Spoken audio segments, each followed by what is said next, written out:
নমস্কাৰ স্বাগতম জনাইছো আপুনি চাই আছে প্ৰাইম টাইম 18 ষ্টুডিঅত মই গীতাশ্ৰী এইচএছএলসি আৰু এইচএছ চূড়ান্ত পৰীক্ষাৰ মূল্যাংকনৰ যি ফৰ্মুলা সেই ফৰ্মুলাক লৈ খুব উজাৰিছে আসুৱে জাননীৰ 5 নম্বৰ দফাটো বাতিলৰ দাবী উত্থাপন কৰিছে ছাত্ৰ সংগঠনটোৱে পৰীক্ষাৰ নম্বৰ চাকৰিৰ ক্ষেত্ৰত প্ৰযোজ্য নোহোৱাক লৈ তীব্ৰ সন্তুষ্ট হদখম ছাত্ৰ সন্থা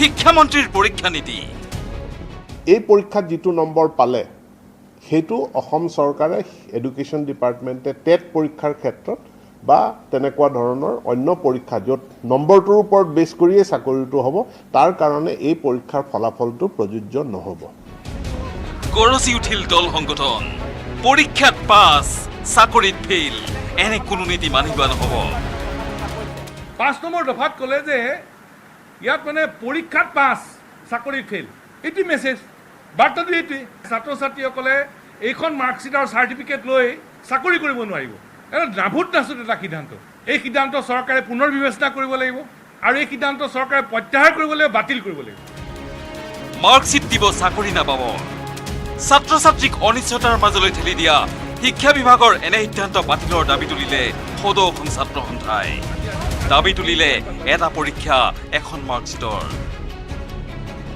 কোনো কাৰণত ছাত্ৰ ছাত্ৰীসকলে অন্যায় হ'ব পৰা ছাত্ৰ ছাত্ৰীসকলৰ ক্ষতি হ'ব পৰা কাম কাজ চৰকাৰক নকৰিবৰ কাৰণে আমি আহ্বান জনাইছোঁ আৰু এজন ছাত্ৰক জীৱনৰ দুটা গুৰুত্বপূৰ্ণ পৰীক্ষা এই পৰীক্ষা দুটাৰ এখনেই মাৰ্কশ্বিট হ'ব লাগিব ইয়াৰ গত্যন্তৰ নাই এখন মাৰ্কশ্বিটৰ ওপৰত ভিত্তি কৰি তেখেতসকলে শিক্ষা জীৱনো আগবঢ়াই লৈ যাব লাগিব চাকৰি জীৱনো আগবঢ়াই লৈ যাব লাগিব এই মাৰ্কশ্বিটে চাকৰি ক্ষেত্ৰত কাম নহ'ব বুলি কৈছে ইয়াক অপৰাধ আচলতে এনেকুৱা কাম কৰিব নাপায় কাৰণ ছাত্ৰ ছাত্ৰীসকল দোষী নহয় কোভিড পৰিস্থিতিৰ কাৰণে এই অৱস্থা হৈছে first division second division third division থাকিব কিন্তু ডিষ্টিংশ্যন আৰু ষ্টাৰ পোৱা কথাটো নাথাকিব এই কথা কেতিয়াও হ'ব নোৱাৰে অসম চৰকাৰে দায়িত্ব সহকাৰে বিবেচনা কৰিব বুলি আমি আশা কৰিছোঁ চৰকাৰৰ সিদ্ধান্তক ছাত্ৰ বিৰোধী সিদ্ধান্ত আখ্যা দি প্ৰয়োজনত আন সকলো লকডাউন ঘোষণা কৰি ছাত্ৰ ছাত্ৰীৰ পৰীক্ষা পতাৰ দাবী তুলিলে আসুৱে ছাত্ৰ সন্থাই আমি কৈছিলোঁ যে পৰীক্ষা পাতক পৰীক্ষা ছাত্ৰ ছাত্ৰী দিবলৈ প্ৰস্তুত আছে এই কোভিডৰ মাজতো ফেব্ৰুৱাৰীটো পৰীক্ষা নহ'লে এই কোভিডৰ মাজতো সূত্ৰ দিয়া হৈছিল যে 3টা পৰীক্ষা দিব 3টা পৰীক্ষাৰ যিটো হায়েষ্ট মাৰ্ক পাব পৰীক্ষা নিদিয়া বিষয়কেইটাটো পেপাৰীখনটো সেইটো নম্বৰ দিয়ক সেইটো এটা সূত্ৰ আছিল আকৌ কোৱা হৈছিল যে পৰীক্ষা কেন্দ্ৰ বঢ়াই দিয়ক এটা গ্ৰীণ কৰিডৰ লেখীয়া পৰিৱেশ পাতি পৰীক্ষাৰ সেইকেইটা দিনত সকলো বন্ধ টোটেল লকডাউন অকল পৰীক্ষাৰ্থী যাব সেইবোৰতো পৰামৰ্শ দিয়া হৈছিল ছাত্ৰ ছাত্ৰী জগৰীয়া নহয় ছাত্ৰ ছাত্ৰীসকলৰ ভৱিষ্যতক লৈ হেতালি নেখেলিবৰ কাৰণে অসম চৰকাৰক আমি স্পষ্ট কৰি দিছোঁ আনহাতে কেৱল আসুৱেই নহয় আন বহু দল সংগঠনে শিক্ষামন্ত্ৰীক সাক্ষাৎ কৰি আহ্বান জনালে চৰকাৰৰ সিদ্ধান্ত বাতিলৰ চৰকাৰৰ এনে সিদ্ধান্তক ধিক্কাৰ দি শিক্ষামন্ত্ৰীক বিবৃতি উঠাই লোৱাৰ আহ্বান জনালে প্ৰদেশ কংগ্ৰেছেও গোটেই পৰিৱেশটো তেওঁ এটা অনিশ্চয়তাৰ ফালে লৈ গ'ল ছাত্ৰ ছাত্ৰীৰ জীৱনক লৈ তেওঁলোকে হেতালি খেলিছে প্ৰায় 7 লক্ষ ছাত্ৰ ছাত্ৰী আছে আমি আহ্বান জনাইছোঁ যে শিক্ষামন্ত্ৰীৰ বিবৃতি তেখেতৰ সন্মতি সূচক তেখেতৰ সন্মতিমতে হৈছে নে সন্মতি অবিহনে হৈছে দশম দ্বাদশ শ্ৰেণীৰ পৰীক্ষাৰ্থীৰ বাবে শিক্ষামন্ত্ৰীয়ে বান্ধি দিয়া নীতিত অসন্তুষ্ট হৈ ৰাজ্যৰ ভিন্ন প্ৰান্তত ভিন্ন দল সংগঠন ব্যক্তিয়ে প্ৰকাশ কৰিলে প্ৰতিক্ৰিয়া এখন মূল্যহীন মাৰ্কশ্বিট লৈ পৰীক্ষা নোহোৱা পৰ্যন্ত এটা মানসিক বোজা লৈ থকাটো কিমান কষ্টকৰ হ'ব পাৰে তেওঁলোকে বুজি পাইছেনে সেইকাৰণে আমি এটাই কথা ক'ব বিচাৰোঁ যে ছাত্ৰ ছাত্ৰীৰ ভৱিষ্যত সুৰক্ষিত হ'ব লাগে bureau report news 18 Assam north east সৰু পথাৰত ইফালে হেলিকপ্টাৰে কৰিলে জৰুৰী অৱতৰণ নলনীত পথাৰৰ মাজতে অৱতৰণ কৰিবলগীয়া হ'ল হেলিকপ্টাৰখনৰ অৱশ্যে কেইটামান মিনিটৰ পিছতে পুনৰ আকাশমাৰ্গলৈ ক্ষমা কৰিব উৰা মাৰিলে হেলিকপ্টাৰখনক লৈ তীব্ৰ উৎকণ্ঠাৰ সৃষ্টি হৈছে ৰাইজৰ মাজত হেলিকপ্টাৰখনৰ অৱতৰণৰ বিষয়ে অৱশ্যে কোনো তথ্য নাই প্ৰশাসন কিংবা আৰক্ষীৰ হাতত সৰু পথাৰৰ ঘটনা সৰু পথাৰখনত এই হেলিকপ্টাৰখনৰ অৱতৰণক লৈ স্থানীয় ৰাইজৰ মাজত যথেষ্ট প্ৰতিক্ৰিয়াৰো সৃষ্টি হৈছে চাঞ্চল্যৰো সৃষ্টি হৈছে কিয় এই হেলিকপ্টাৰখনে হঠাৎ এই পথাৰৰ মাজত অৱতৰণ কৰিবলগীয়া হ'ল সেই বিষয়ে সৰু পথাৰবাসীৰ মাজত এতিয়া ব্যাপক চৰ্চা অব্যাহত আছে এই পুনৰ দৃশ্য এয়া দেখুৱাইছো আপোনালোকক সৰু পথাৰৰ দৃশ্য এয়া সৰু পথাৰত এইখন হেলিকপ্টাৰে জৰুৰীকালীনভাৱে অৱতৰণ কৰিবলগীয়া হ'ল কিন্তু কিহৰ বাবে কোনখন হেলিকপ্টাৰে তাত আচলতে জৰুৰী অৱতৰণ কৰিছিল বা কি হৈছিল তাত কিবা যান্ত্ৰিক বিজুতি ঘটিছিল নে বাকি কিবা বেলেগ কথা আছিল এই বিষয়ে অৱশ্যে জানিব পৰা এতিয়াও হোৱা নাই পুনৰ এবাৰ দেখুৱাইছো এই দৃশ্য সৰু পথাৰৰ দৃশ্য হেলিকপ্টাৰে কৰিছে জৰুৰী অৱতৰণ নলনীৰ ঘটনা নলনীত এইখন পথাৰখনৰ মাজতে অৱতৰণ কৰিছে হেলিকপ্টাৰখনে আৰু অৱশ্যে কেইটামান মিনিটহে আছিল কেইমিনিটমান পিছত পুনৰ আকাশমাৰ্গলৈ উৰা মাৰে হেলিকপ্টাৰখনে কিন্তু কি হৈছিল যান্ত্ৰিক বিজুতি ঘটিছিল নে কিবা বেলেগ জৰুৰী কাৰণত এই জৰুৰীকালীন অৱতৰণ কৰিবলগীয়া হ'ল সেয়া এতিয়াও জানিব পৰা হোৱা নাই কিন্তু এই ঘটনাটোক লৈ তীব্ৰ উৎকণ্ঠাই বিৰাজ কৰিছে কেৱল নলনীতে নহয় সৰু পথাৰতে ৰাইজৰ মাজত উৎকণ্ঠা ৰাইজৰ মাজত চৰ্চা চলিছে হেলিকপ্টাৰখনৰ এই জৰুৰী অৱতৰণক লৈ আৰু হেলিকপ্টাৰখনৰ অৱতৰণৰ বিষয়ে কিন্তু তথ্য নাই প্ৰশাসন কিংবা আৰক্ষীৰ হাতত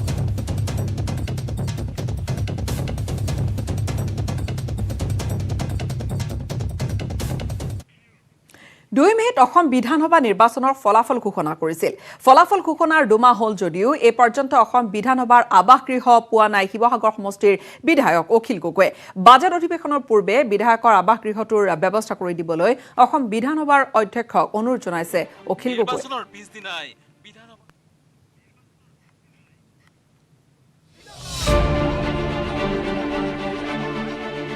নিৰ্বাচনৰ পিছদিনাই বিধানসভাৰ আৱাসগৃহত উৰিছিল অখিল গগৈৰ নামত নামফলক আনুষ্ঠানিকতা হোৱাৰ পূৰ্বেই অখিল গগৈৰ সমৰ্থকে বিধায়কৰ আৱাসত আৰিছিল অখিল গগৈৰ নামত ফলক অখিল গগৈলৈ তীক্ষ্ণ বাক্য খেল মন্ত্ৰী পিয়ুষ হাজৰিকাৰ তেওঁ জেলত মানে জেল নে হস্পিটেলত থাকিলে শিৱসাগৰত জিকিলে ভেৰি নেক্সট ডে এখন গৈ MLA হোষ্টেলত লগাই দিলে অখিল গগৈ তাত নিউজ হ'ল অখিল গগৈৰ নতুন ঠিকনা দিছপুৰৰ অমুক নম্বৰ আৱাসগৃহ এলটমেণ্ট হোৱাই নাই ছেকেণ্ড ডে ক'ত এলটমেণ্ট হয় কোনো আপোনালোকে লক্ষ্য কৰা নাই কিন্তু যদি মই কৰিলোঁ হয় তেতিয়া মই চেচেই পিয়ুষ হাজৰিকাই কৰিলোঁ চেচেই দখল কৰি গুণ্ডামি কৰি হাহাকাৰ ওলাই গ'ল হয় অখিল গগৈৰ ওচৰত বেলেগ হৈ যায়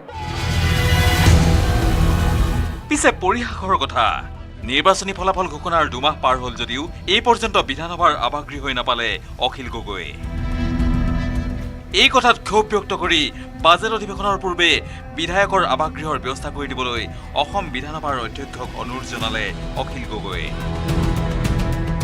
এতিয়া প্ৰায় দুমাহে হ'ল কাইলৈ দুমাহ হ'ব কিন্তু এতিয়ালৈকে মোৰ নামত যদিও বিধানসভাত আৱাসগৃহ এতিয়ালৈকে এলট কৰা হৈছে কিন্তু এতিয়ালৈকে মোক সমজাই দিয়া হোৱা নাই আৰু আশ্চৰ্যজনকভাৱে এতিয়াও বিধানসভাৰ সচিবে এতিয়ালৈকে মোৰ ঘৰটো মোক দিয়াৰ ব্যৱস্থা গ্ৰহণ কৰা নাই এতিয়া এই বাসগৃহটোলৈ মন কৰক এই বাসগৃহত বিগত 10 বছৰে আছিল পূৰ্বৰ বিধায়ক উৎপল দত্ত লখিমপুৰ সমষ্টিৰ প্ৰাক্তন বিধায়ক উৎপল দত্তই আৱাসগৃহটো খালী নকৰাৰ বাবেই এই পৰ্যন্ত নিজৰ নামত ঘৰটো নোপোৱা বুলি দাবী তুলিলে শিৱসাগৰৰ বিধায়কগৰাকীয়ে প্ৰাক্তন বিধায়ক উৎপল দত্ত লখিমপুৰৰ বিধায়ক তেখেতৰ আৱাসগৃহটো মোৰ নামত এলট কৰা হৈছিলে 59 বোধ হয় নম্বৰটো কিন্তু সেই আৱাসগৃহটো এতিয়ালৈকে উৎপল দত্তই খালী কৰি দিয়া নাই বিভিন্ন অজুহাতত খালী কৰি দিয়া নাই আনহাতে যোৱা দুমাহে বিধায়ক আৱাস নোপোৱা অখিল গগৈৰ আশ্ৰয়স্থল যদিও কাৰাগাৰ আছিল তেওঁ GMCৰ উচ্চ সা সুবিধা থকা কেবিনত আশ্ৰয় লৈ আছিল মন্ত্ৰী পিয়ুষ হাজৰিকাই এই সন্দৰ্ভতো কৰিলে তাৎসিল্য মানে এনেকুৱাটো আমি দেখা নাই কিবা এটা চিষ্টেম কৰিছে কিন্তু ক'ৰবাত কিবা এটা ফিটিং দিবই লাগিব নহ'লে এজন মানুহ জেলত নাথাকি সদায় এটা VIP কেবিন লৈ থাকিব পাৰে নেকি এক বছৰ এজন মানুহ কাৰো লগত ফিটিং নাথাকে কাৰো লগত 2 নম্বৰী উপায়েৰে ডিছকাশ্যন বা কথা নাপাতাকে এনেকৈ মাহৰ পাছত মাহৰ হস্পিটেলত থাকিব পাৰে নেকি চৰকাৰ এজন আছে নেকি ষড়যন্ত্ৰ অভিযোগ এটা বিহাৰ ষ্টাইল UP ষ্টাইল তেওঁৱে আৰম্ভ কৰিছে ইফালে কাৰাবন্দী অৱস্থাত চিকিৎসাধীন হৈ থকা অখিল গগৈ কাৰামুক্ত হোৱাৰ লগে লগে কিদৰে চিকিৎসালয়ৰ পৰা মুক্ত হ'ল তাক লৈ উঠিছে প্ৰশ্ন এই প্ৰশ্নই চিকিৎসা মহাবিদ্যালয়ৰ ভিতৰ চৰাত জোকাৰণি তোলাৰ লগে লগে GMCৰ অধীক্ষকে ৰাজ্যৰ প্ৰধান সচিবলৈ পঠিয়ালে এইখন পত্ৰ য'ত উল্লেখ আছিল অখিল গগৈয়ে চিকিৎসকৰ নিৰ্দেশ উলংঘা কৰি ত্যাগ কৰিছে চিকিৎসালয় অৰ্থাৎ GMCৰ অনুমতি অবিহনেই চিকিৎসালয় এৰি কৰ্মত ব্যস্ত হৈ পৰিছে শিৱসাগৰৰ বিধায়ক অখিল গগৈ অখিল গগৈ ডাঙৰীয়াই বোলে কৈছে টিভিত মুখ নুলিয়াই। আৰে মই নিজে কম নেকি মোক টিভিত কিয় নুলিয়াব? তেওঁ কি অসমৰ শ্বাহৰুখ খান নেকি? অসমৰ অমিতাভ বচ্চন নেকি? তেওঁ নিজে ভাবে অমিতাভ বচ্চন বা শ্বাহৰুখ খান টিভিত তেওঁ উলিয়াই থাকিব লাগিব। নুলিয়ালে তেওঁ গালি দিয়ে, দম দিয়ে। আপোনালোকে দম দিছে কালি। কথা কৈছে সেয়া সমগ্ৰ শিশুবাসীৰ কাৰণে অপমান। শ্বাহৰুখ খানৰ লগত তুলনা কৰিছে, অমিতাভ বচ্চনৰ লগত তুলনা কৰিছে, সেইবিলাক অপমানজনক বক্তব্য। মই নিৰ্বাচিত এজন প্ৰতিনিধি, গতিকে এজন নিৰ্বাচিত প্ৰতিনিধি চিনেমাৰ এক্টৰৰ লগত তুলনা কৰাটো নিশ্চিতভাৱে ভাল কথা নহয়। বিপুল বৰ্মনৰ report, news 18 Assam north east.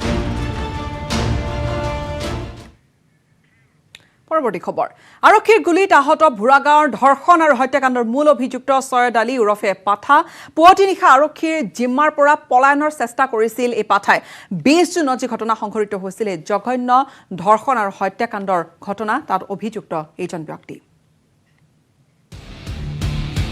পলাবলৈ লওঁতে পাঠাৰ ভৰিত গুলীবিদ্ধ হৈ GMCHত চিকিৎসাধীন পাঠা কোন?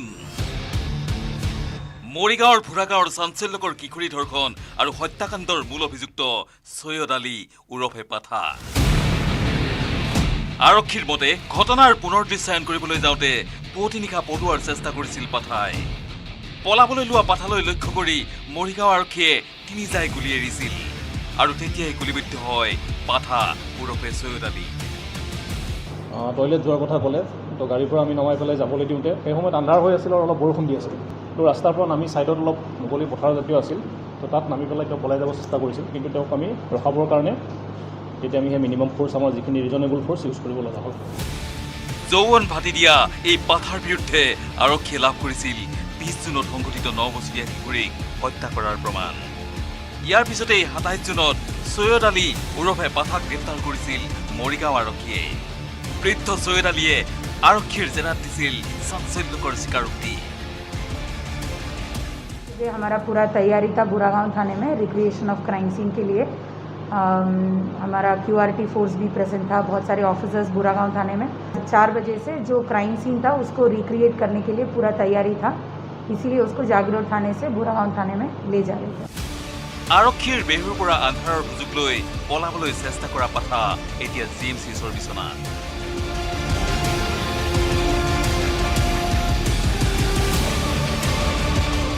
মৰিগাঁৱৰ পৰা পৱন ডেকা, নিউজ 18 অসম নৰ্থ ইষ্ট। সময়খিনিতে এটা চমু বাণিজ্যিক বিৰতিৰ।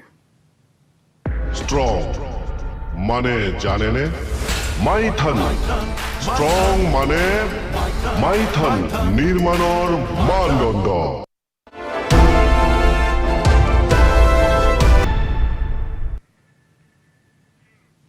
এমাহৰ ডেডলাইন বান্ধি দিলে শক্তি বিভাগে। কৰ্তন হ'ব মঙলদৈৰ চৰকাৰী কাৰ্যালয়ৰ বিদ্যুৎ সংযোগ। মঙলদৈ উপসংমণ্ডলৰ অধীনত অনাদায় হৈ আছে প্ৰায় 20 কোটি টকা বিদ্যুৎৰ বিল।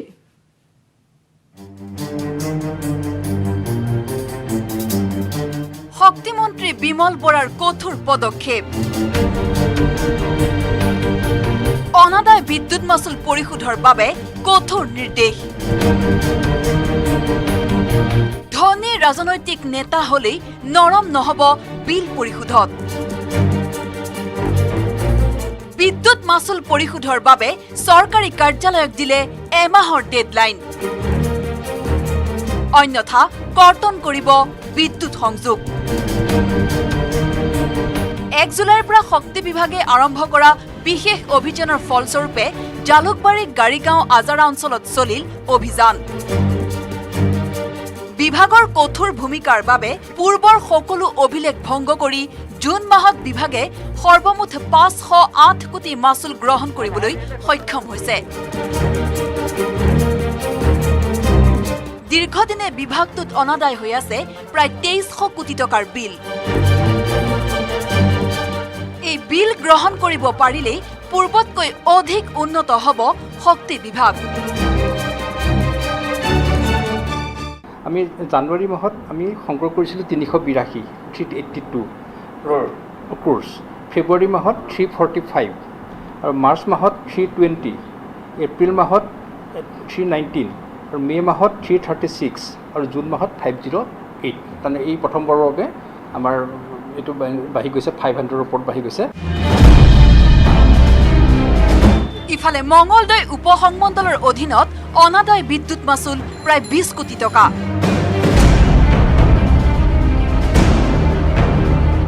বিল অনাদায়ৰ ক্ষেত্ৰত গ্ৰহণ কৰা কঠোৰ সিদ্ধান্তৰ পিছতে জুন মাহত 3 কোটি 3 লাখ টকা আদায় পোৱাৰ লগতে অতিৰিক্ত 8 লাখ টকা অনাদায়ৰ ধন লাভ কৰিবলৈ সক্ষম হৈছে মঙলদৈ উপসংমণ্ডলৰ বিদ্যুৎ বিভাগে। আনহাতে মঙলদৈ পৌৰসভাৰ 52 লাখ টকা অনাদায় হোৱাৰ কাৰণে পৌৰসভাৰ বিদ্যুৎ কৰ্তন কৰাৰ লগতে যিসমূহ বিভাগত অনাদায় আছে সেইসকলক এমাহৰ ভিতৰত বিদ্যুৎ মাচুল পৰিশোধ কৰিবলৈ আহ্বান জনায় মঙলদৈ উপসংমণ্ডলৰ বিদ্যুৎ বিভাগে। যিখিনি চৰকাৰী কাৰ্যালয় আছে টোটেল আমাৰ হিচাপ মতে 90 লাখ অলমষ্ট পাবলগীয়া আছে। তাৰ ভিতৰত মেজৰ যিকেইটা ডিপাৰ্টমেণ্ট হৈছে সেইকেইটা হৈছে PHE পাব্লিক হেল্থ ইঞ্জিনিয়াৰিং, যিটো আমি প্ৰায় 35 লাখ পাবলগীয়া আছে। তাৰপিছত PWD ডিপাৰ্টমেণ্টৰ পৰা পাবলগীয়া আছে 6 লাখ আৰু PNRD মানে panchayat and rural development 8 lakh. Total আমাৰ এৰাউণ্ড 90 লাখ টকা আমি পাবলগীয়া আছে। বলেন ভট্টাচাৰ্যৰ সহযোগত মঙলদৈৰ পৰা Nabajyoti Mahanta, news 18 Assam north east. ইফালে বিদ্যুৎ চুৰিৰ বিৰুদ্ধে দাখিল হৈছে 611খন এজাহাৰ আৰু মঙলদৈ, লখিমপুৰ, নগাঁও এই তিনি ঠাইত ৰুজু হৈছে সৰ্বাধিক গোচৰবোৰ। জুন মাহত সংগ্ৰহ হৈছে 14.9 কোটি টকাৰ জৰিমনা। শুকুৰবাৰে এক সংবাদমেলযোগে এই তথ্যখিনি সদৰি কৰে অসম আৰক্ষীৰ সঞ্চালক প্ৰধান আৰু লগতে গৃহ আৰু শক্তি বিভাগৰো প্ৰধান সচিবে। জুন মাহত কৰ্তন কৰা হৈছে 1,11,000 লোকৰ বিদ্যুৎ সংযোগ। অন্যান্য চুৰি গোচৰৰ দৰে বিদ্যুৎ চুৰি গোচৰবোৰৰ ক্ষেত্ৰতো আৰক্ষীয়ে একেধৰণৰ ব্যৱস্থা গ্ৰহণ কৰিব, আইনী ব্যৱস্থা ল'ব বুলি ডিজিপিয়ে উল্লেখ কৰিছে। বৰ্তমান চৰকাৰে প্ৰত্যেকখন অসমৰ থানা তেওঁলোকৰ যিটো এৰিয়াৰ আছে, যিটো জুৰিছডিকশ্যন আছে, তাৰ ভিতৰত কেছ ল'বলৈ তেওঁলোকক কৰ্তৃত্ব প্ৰদান কৰিছে। আগতে নাছিলে। এইটো এটা নতুন ছিষ্টেম আৰম্ভ হৈছে। এইটো আপোনালোকৰ ভালৰ কাৰণে কৰা হৈছে, দেশখনৰ কাৰণে, ৰাইজৰ কাৰণে, সাধাৰণ জনতাৰ ভালৰ কাৰণে এইটো কৰা হৈছে। অনুগ্ৰহ কৰি এইটো বুজিব আৰু যেনেকৈ অন্য চোৰৰ ক্ষেত্ৰত ব্যৱস্থা লোৱা হয় এইটো ক্ষেত্ৰতো আমি সেই চোৰৰ নিচিনা ব্যৱস্থাই ল'ব লাগিব, নহ'লেতো উপায় নহ'ব। গতিকে এইটো আমি কৰি ভাল নাপাম। ৰাইজে যদি নিজেই উপজাচি যিখিনি জৰিমনা দিব লাগে দি লওক, যিখিনি ক্ৰয় কৰিব লাগে কৰি লওক, আৰু মনে মনে সেই যে ডাং দি পেলাই আমি গাঁৱে ভূঞে গ'লে দেখোঁ এই লাইনৰ পৰা ডাং দি পেলাই টানি আনি পেলাই লগাই লৈ চুৰ কৰি পেলাই, এতিয়া সেইটো নহ'ব। সেইটো কৰা মানুহজন এজন আইনত অপৰাধী হিচাপে গণ্য হ'ব, তেওঁৰ বিৰুদ্ধে পুলিচী ব্যৱস্থা হ'ব। আচৰিত ঘটনা। কোভিডত আক্ৰান্ত হৈ GMCHত ভৰ্তি হোৱাৰ পিছত এগৰাকী মহিলাৰ মৃত্যু ঘটিছিল, কিন্তু মৃত্যু হোৱাৰ ঠিক পিছত মহিলাগৰাকীৰ মৃতদেহৰ পৰা হৰলুকি হ'ল সোণ ৰূপৰ বহুখিনি আ অলংকাৰ। এই সন্দৰ্ভত পত্নীৰ স্মৃতি বিজড়িত সম্পদবোৰ এতিয়া ঘূৰাই পোৱাৰ বাবে এম্বুলেন্স চালকৰ বিৰুদ্ধে গোচৰ তৰিছে গৌতম দত্ত নামৰ ব্যক্তিজনে। GMCHত ভৰ্তি হোৱাৰ পিছত কোভিড আক্ৰান্ত মহিলাৰ মৃত্যু। মৃতদেহৰ পৰা হৰলুকি হ'ল সোণ ৰূপৰ বহু আ অলংকাৰ। এম্বুলেন্স চালকৰ বিৰুদ্ধে স্বামীয়ে তৰিলে গোচৰ। এয়া ৰুণীতি ভূঞা দত্ত। ভাল দিনত এয়া স্বামী গৌতম দত্ত আৰু কন্যাৰ সৈতে ৰুণীতি। পিছে কোভিডৰ দ্বিতীয়টো ঢৌত স্বামীৰ সৈতে কোভিডত আক্ৰান্ত হয় ৰুণীতি। বিগত 2 মে'ত ৰুণীতিক ভৰ্তি কৰোৱা হয় GMCHত। কিন্তু দুৰ্ভাগ্যজনক যে 5 মে'ৰ নিশা ৰুণীতিয়ে শেষ নিশ্বাস ত্যাগ কৰে। সেই সময়ত ৰুণীতিৰ স্বামী গৌতম দত্তও চিকিৎসাধীন হৈ আছিল আন এক চিকিৎসালয়ত। পিছে 6 মে'ৰ দিনা যেতিয়া মৃতদেহটো GMCHৰ পৰা এম্বুলেন্স চালক জহিৰুল হকে চমজাই দিয়ে, তেতিয়া গতাই দিয়া নাছিল ৰুণীতিয়ে পিন্ধি থকা সোণৰ চেইন, 2টাকৈ সোণৰ আঙুঠি, 2টা ৰূপৰ আঙুঠি, সোণৰ খাৰু, ডায়মণ্ড ৰিং, মোবাইল ফোন আদি।